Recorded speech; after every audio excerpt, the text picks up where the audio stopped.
Dans le prochain épisode de Plus belle la vie, alors qu'Abdel semble reprendre les choses en main tant sur le plan privé que professionnel, Kylian et Betty se retrouvent à la croisée de leur chemin. Quant à Vidal, retournera-t-il à Paris? Attention, les paragraphes qui suivent contiennent des spoilers sur l'épisode de Plus belle la vie diffusé demain soir sur France 3. Abdel continue de défendre Tim. Barbara confronte Tim au sujet de la vidéo qu'Abdel lui a montrée. Le journaliste assume les faits. Malgré sa culpabilité, il estime que Ben n'est pas mort pour rien. Choquée par ses propos, Barbara se demande comment il réagirait si elle était en danger pour lui venir en aide. Tim avoue qu'il se sent bien avec elle, mais qu'il fera toujours passer son métier en premier. Barbara retourne voir Abdel pour lui demander de continuer à défendre Tim contre BTC.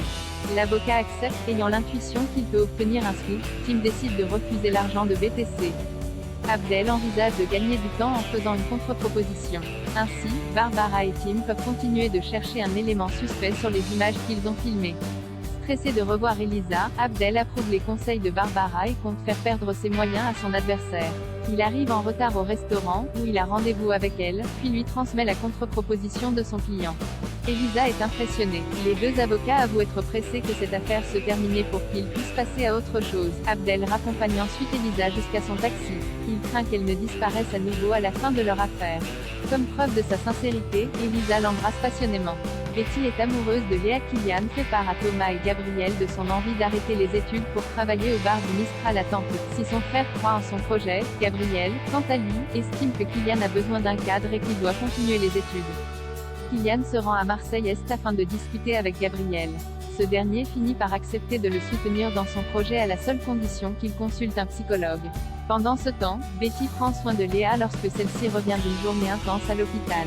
Betty lui offre un massage du dos et des épaules, puis l'embrasse dans le cou. Sous le choc, Léa lui demande des explications. Betty déclare alors qu'elle a des sentiments pour elle. L'adolescente pense également que Léa se voile la face et qu'elle est toujours attirée par les femmes. Léa estime qu'il est temps pour Betty de partir. La jeune fille rassemble ses amis. En quittant l'appartement des Bauer, elle croise Jean-Paul. Ce dernier est ravi de se retrouver en tête-à-tête avec sa compagne. Romain va retourner à Paris. Séverine et Romain reçoivent une invitation de Martin, leur meilleur ami, à son anniversaire. Ils décident de répondre présent. Séverine convainc également Romain d'en profiter pour assister à un colloque sur les maladies orphelines, qui dure une semaine.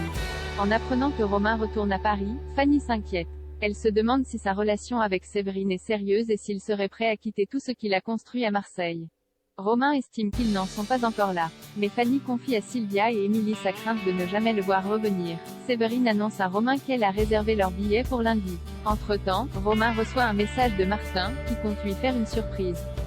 Déjà au courant, Séverine révèle qu'il va bientôt être nommé directeur d'hôpital et qu'il veut proposer à Romain de diriger le service de neurologie. Romain est emballé par l'idée, mais n'oublie pas ses patients marseillais.